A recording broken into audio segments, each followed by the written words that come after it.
Be honest, we all want to be Steph Curry with the shot. I respect it. And in this video, I'm going to go over 9 tips to help you to become a better shooter in NBA 2K23. Without any further ado, let's get right into it with tip number 1. When it comes to becoming a better shooter, the first tip has to be about picking the right jump shot for you. Because when you think about it, if you pick the wrong jump shot for you, then no amount of other tips or tricks will help you out to overcome a bad jump shot. In my opinion, when it comes to jump shots, it's all about the speed and green window and trying to find the right balance between the two. And if you search across YouTube, you'll see a bunch of creators with a wealth of information out there about which jump shot is the best. I highly recommend starting there in order to help you find out a jump shot base that is good for you. You want it to be fast enough that you can get your shot off before the closeout, but not too fast to where you can't even time it. For me, LaMelo's base is hands down the best in this game. But as they say, to each their own. One point of note, whatever jump shot you do end up going with, just make sure you give it a solid week or so before you change it up. The next tip in order to become a better shooter in NBA 2K is to make sure that your feet are always set before shooting. If you're here watching this video, then I'm going to go out on a ledge and assume that you're not the best of shooters, which is cool, but in that case, you don't want to make it harder on yourself by having to learn the timing on different types of shots like the moving jump shot. Rather, just master the regular jump shot and find different ways in order to ensure that you are always taking that specific type of shot. For me, it's the step back into the shot, as I'm sure y'all have seen all over my channel, but by doing that step back, it ensures that my feet are always set. And the best way in order to go about doing that is to slow down. Take a second and let go of everything before going up with your shot, just to ensure that you don't activate a moving shot. Once you've gotten yourself a jump shot that you're confident in, the next thing you're gonna wanna do is to go into your settings and turn off your meter and master your jump shot without it on. I know, it can definitely be a daunting task at first, especially if you're not the best of shooters to begin with, but trust me,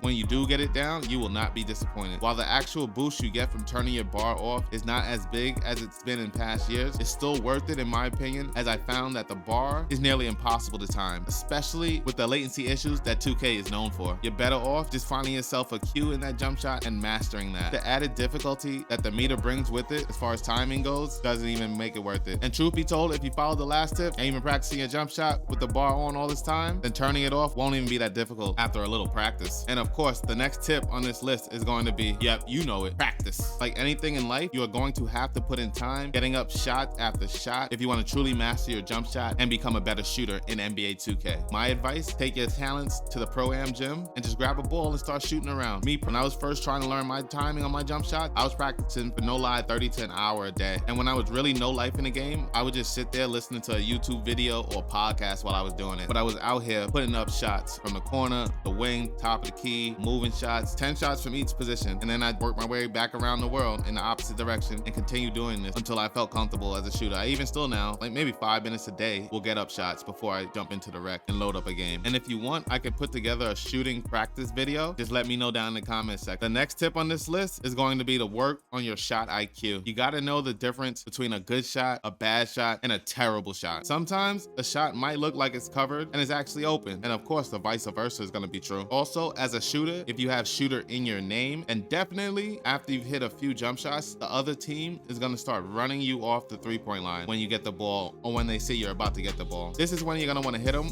with that good old pump fake and go, use their momentum against them. But the IQ and knowing what is a good shot for you will come with more reps. You just got to get out there and run it up. If you're on Xbox Next Gen, let a brother know. I'm always down to run it. Drop your gamer tag down in the comment section. What's good? Getting back to the list of shooting tips for 2K, the next tip is going to cover badges. When it comes to shooting, there are some badges that regardless of your playstyle, you're just going to want to have. That's going to be things like maybe your blinders, Deadeye, limitless range. And then you have your other badges that's really dependent on your role and how you go about scoring your points. You got catch and shoot, corner specialist, agent 3, just to name a few. But just note that when it comes to your shooting badges, well, badges in general that is, try and match them up with how you play the game. Of course, there's always going to be the meta badges that are like must have, but you will find that some badges work better than others for what it is that you're trying to do. Next tip on this list is going to be to take a second before smashing down that shoot button. If you preemptively press the shoot button, your internal timing on the shot and your muscle memory is going to be all types of off, and it's going to all the way mess up your shot timing. Ideally, you want to wait till your player has already caught the ball before you start your shooting motion. The main reason for this is because when we're practicing our jump shots, usually in a Pro-Am gym or my court, and we're not really practicing catch and shoots, we're practicing with the ball already in our hand, so we're not taking that extra second or two into account. Moving on to our next tip is going to be spacing. You have to space out the floor. Setting up in either the corners or the wings. Playing in the wings, try to work your way way out as close to the hash as possible. It's definitely gonna take a lot of practice to master your jump shot in order to do this, but by doing so, you're giving yourself the best opportunity to get open look by giving your teammates more area on the court to work with and cook up, and hopefully force your man into doubling. Just a point of note though, if you're running with randoms, they will be cutting all over the place more than likely. Just try your best to play off of them and find a little open area on the court where you can set up shop at. Absolutely never at any point in time should you and a teammate be in a position where one defender can guard the both of y'all. Moving on to our next tip on the list, if you want to be a better shooter in 2K, you're gonna want to reduce the lag. At this point, I'm sure we all know, and if you don't know, let me be the first to tell you, 2K's servers are suspect at best and normally trash, and the lag is realer than real. Now, to combat that, we're gonna want to do as much as we can on our end to counteract this lag. And what is lag, you may be asking yourself? It's pretty much the input delay between when you press the button on the controller and your player doing the desired input on screen. So how can we lower this input lag so that your game feels super responsive, and most of all, your player releases the ball at the moment when you want him to release it? Well, the first and most important thing that we can do is invest in a monitor. And some people say that the monitor doesn't even make that big of a difference. It's definitely going to cost you. Probably find something decent between $100 and $200. But by no means is buying a monitor a must. But trust and believe when I say it will take not only your shooting, but your whole 2K gaming experience to the next level. A new monitor can be a very pricey investment, and when you're balling on a budget, you might not be able to make that purchase just yet. So here are some other things you can do to help with that input lag. First thing first, we're gonna wanna go all the way wired. That means turning off that Wi-Fi and slapping in that good old Ethernet cord into the back of the Xbox or PlayStation. And really, if you're playing any type of competitive online multiplayer game, there's absolutely no reason why you should be playing off of a Wi-Fi or hotspot anyway. My hat's off to you for even being able to pull that off in the first place. Likewise, we're going to do the same thing with our controller. Now, allegedly, using the wire for the controller does not have that big of a return on investments, but hey, the way I see it, I'll take any type of competitive advantage I can get, and it's for that reason why I make it a habit to always play 2K with a wired connection. And as always, you know I had to leave y'all with a bonus tip, and that's gonna be to get you some boosts. Now, I know,